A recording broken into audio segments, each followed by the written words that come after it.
Gamarjava. Hi. It's Sam here. You can also know me as Remote Girl. And today I want to cover the topic, one of the most common questions to me, and it is if Georgia, the country of Georgia, is still worth it to move in for digital nomads in 2023. So it's mid of January 2023. I live here for over 2 years, while I travel a lot, like half a year from a year. So I get some international perspective as well. I traveled even during the past 2 years, pretty much a lot. So let's go for it.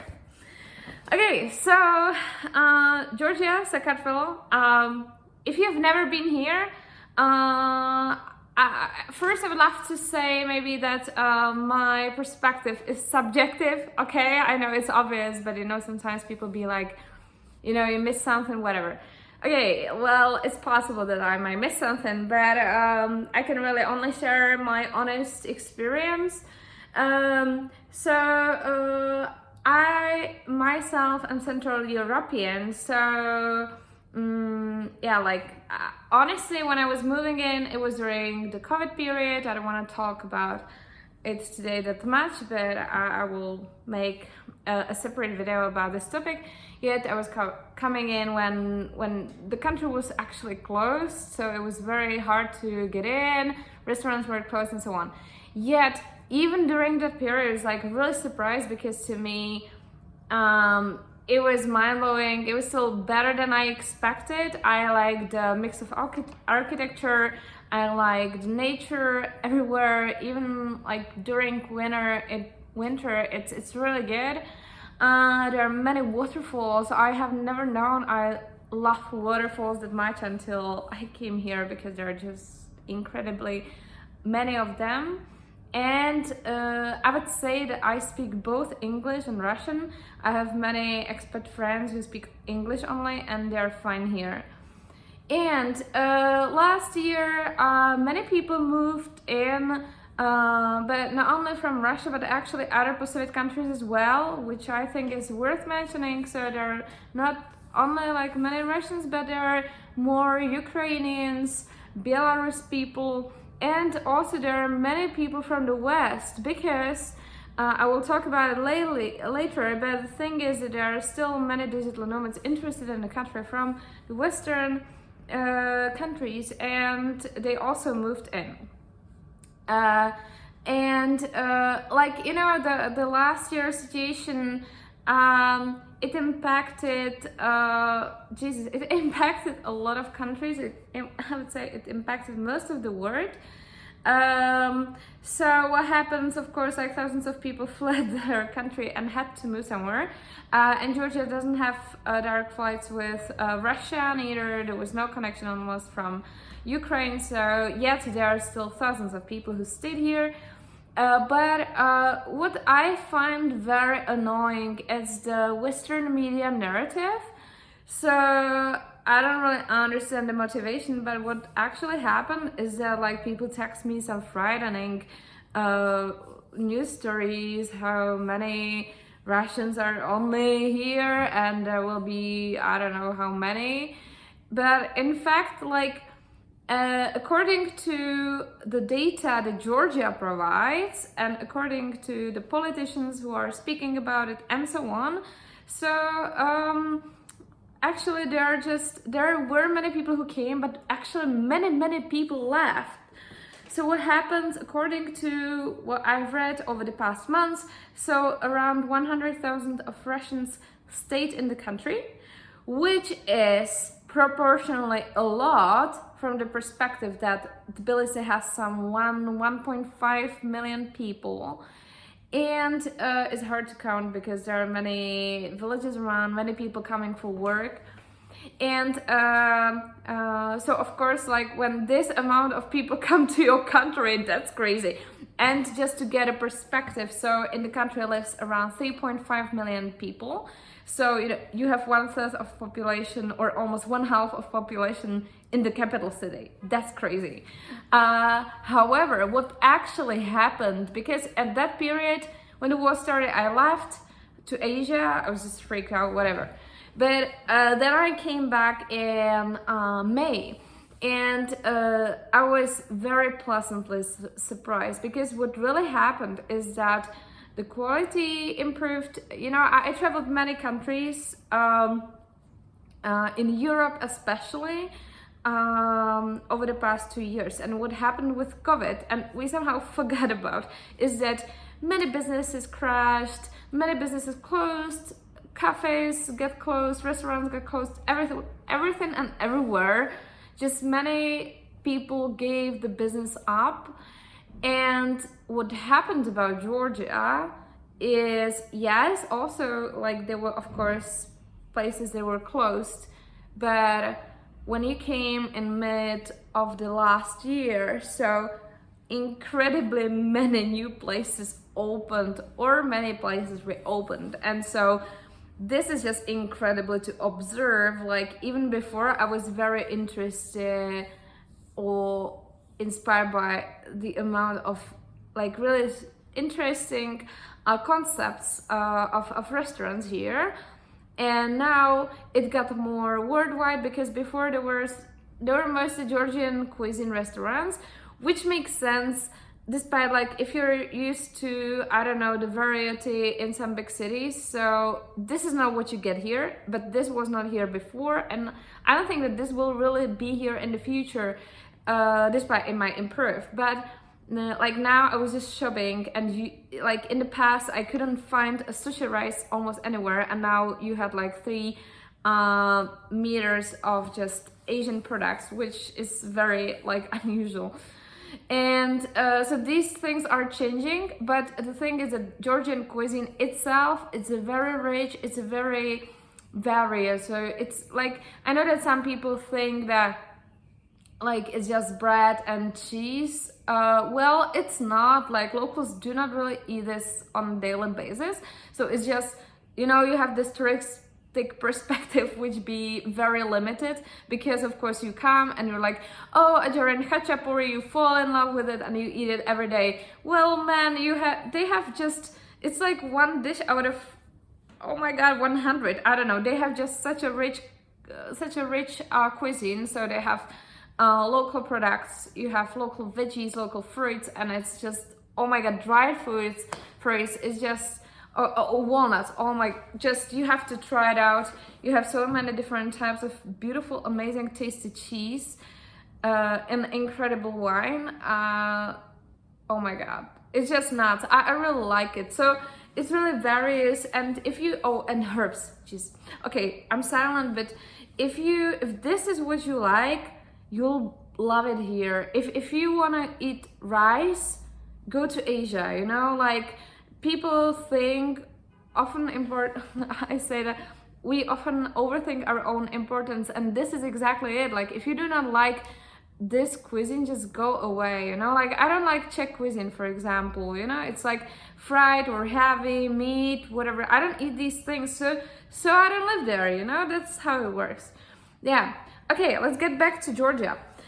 So yeah, the cuisine is great, and you mostly have these restaurants here, but yet like new places or some fusions to Georgian cuisine are opening. You have new cuisines, new international stuff, new restaurants, new cafes, and so on. So this is super rising. It's crazy. It's really cool.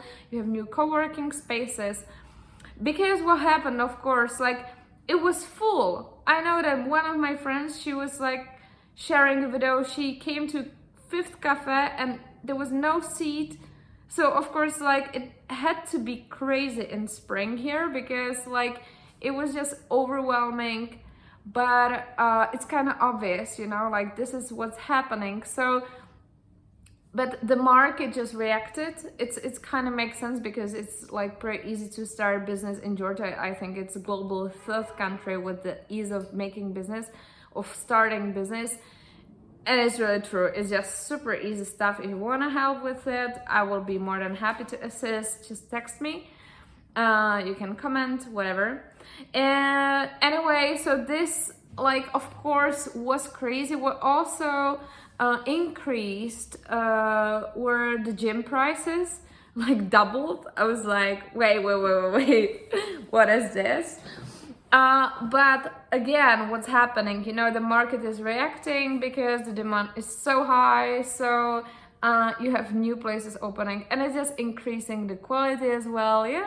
It's actually so good. So the thing is, I was just thinking about it right now when I was shopping, is that Georgia is a really, or it was a very small market. So it wasn't really worth it to, come with some products and so on. But now what's happening is that actually there are more Westerners, or there are many Russians. But what it means, and what Russians, I would say. So most of these people are digital nomads, IT workers, and it's really seen. I will talk about it. I don't know if you've ever been to Moscow. So to me, it's like these people usually have very like high expectations. Even like I was talking to one guy who lived in Moscow. He's like, yeah, like the place is fine, but I was used to life in Dubai, where you have like business breakfast, you have networking event after that, you have some meetups and so on all the time. It's like, wow, like, okay, this is not here yet. But what I'm trying to say is that like these higher expectations are actually opening new markets, and it attracts new products to the country.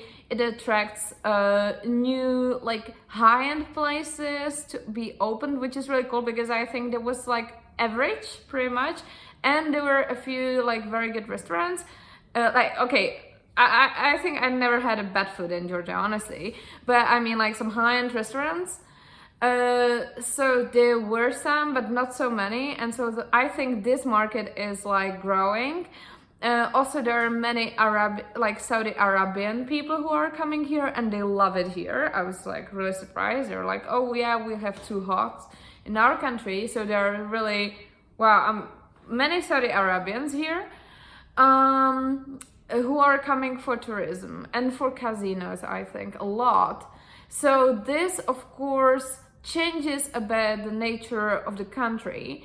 And, like, I think even if the past events wouldn't influence Georgia, people would still be, complaining. Because turning 10 years back, Georgia was like that, that cheap Eastern country you would go with Visit to Kutaisi, to travel by, hitchhiking to Svaneti, to the mountains, and go around for free, using the hospitality of locals. And I think I'm happy for what Georgia became. Now, I want to cover shortly again also the accommodation. So yes, it's more expensive. I would say it doubled, but this is exactly where I understand how people have a limited perspective. So first of all, again, I will repeat that the whole world was shut down for the past 2 years, or 3 years actually. It was like locked. There was nothing. And so the business stopped, everything stopped, and all these interruptions affected everything. And of course, like when there was no demand, so the changes, there were no changes of price. But already in 2022, and even 21 was not so strong, but 2022, everyone was like, I'm done. I was locked home for 2 years. I want to spend my money, no matter what you talk about, crisis, about, or whatever. So people started traveling, and people started migrating, and people realized they want to travel, they want to go somewhere, whatever. If you had a chance to travel somehow, somewhere in the past year, or let's say half a year, whatever, I would say 1 year, and of course, including the electricity, gas prices, all these things, well, you might be surprised, but the prices of everything, totally everywhere in the world, doubled. Period. It's just crazy. Yeah, it's more expensive. It's more expensive to travel. you know, like the prices of the flight tickets are so crazy.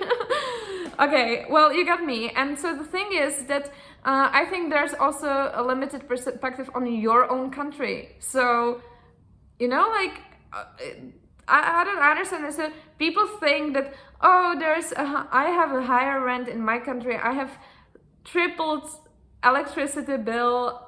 I'm now saying an example, whatever, or gas bill, and people think that they will come to Georgia and that it didn't affect it here. Like, wait, no. So yes, the accommodation prices are higher. And to this, I would also say, you know, that before COVID, and like I would say maybe during COVID, it dropped so low, and it was ridiculously low. So like it was crazy. So I remember during the pandemic, you could rent, you know, like 70 meters square flat for $350. That's so low. And you know, this same flat you will get now for double. But bringing it to the international perspective, renting 70-80 meter square flat which is, you know, reconstructed in a good area, blah blah blah, and of course it's Georgia, so you have everywhere 24/7 shops.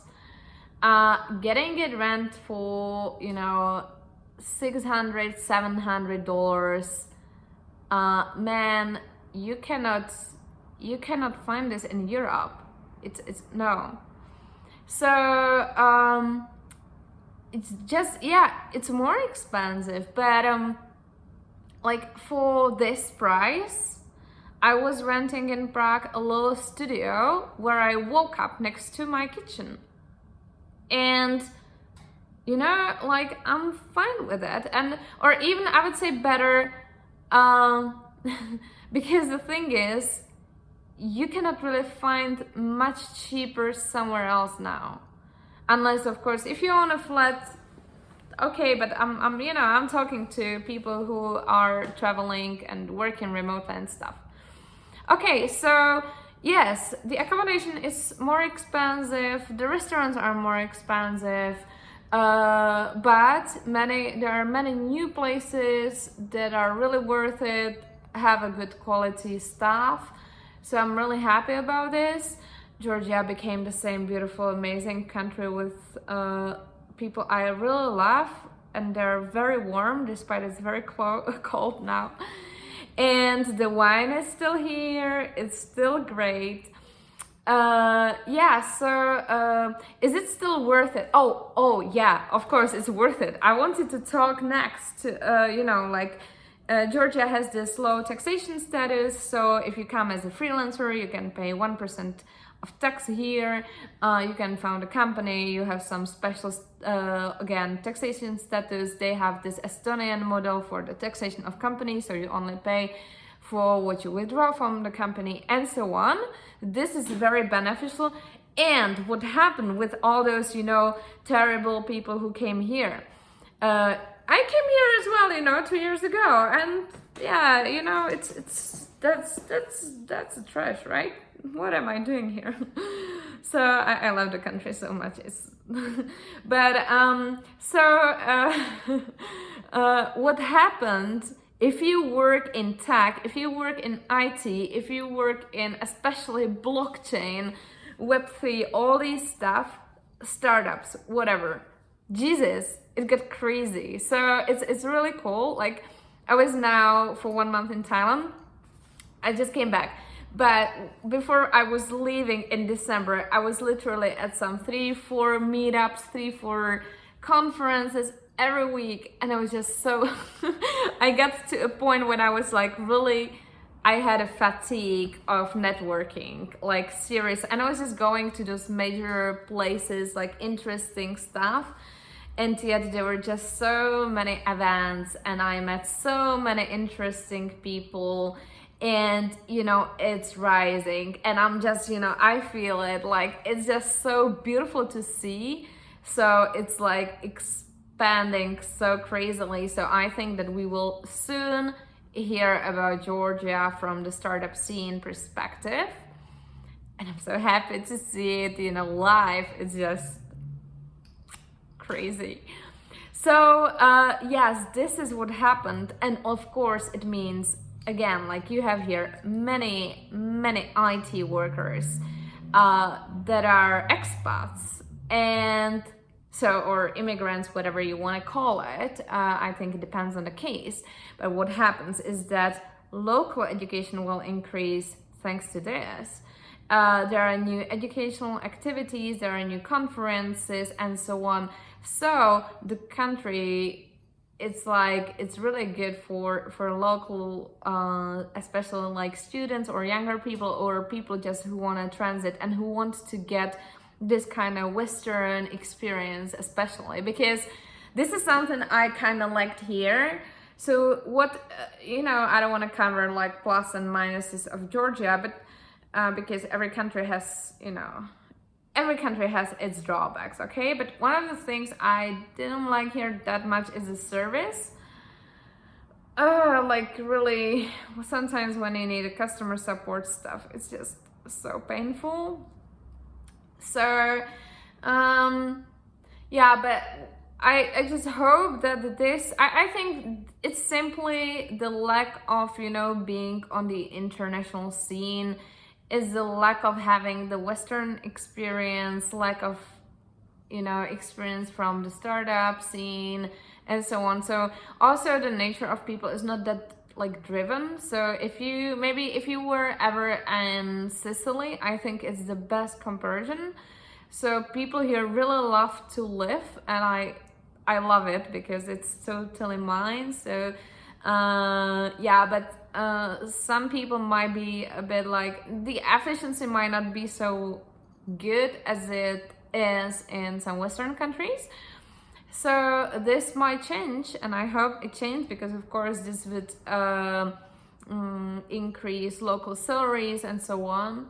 But yeah, like it's still well, how to, you know, how to conclude this? Or I wonder whether I forgot something. Like, did it change? Yes, for the good, totally. Like, you know, looking at, I was traveling some countries in Europe in summer, and I felt, you know, like fear from the upcoming some crisis, whatever. It's like very media-driven fear. And I was like, I got scared myself. It's like, oh my God. And here, like, of course, like the prices increased for the locals. It's not easy, you know? Like, I know that, yes, like many people were especially discussing local students who have difficulties with finding accommodation. I don't think that there's maybe, like, you know, I don't know how about here, but in my country or in Europe, what just works is some cheaper accommodation for students. Maybe it's not even here because people are used to living with their families here, so this might be the thing, whatever. But you know, like, again, like it will get resolved somehow, I guess.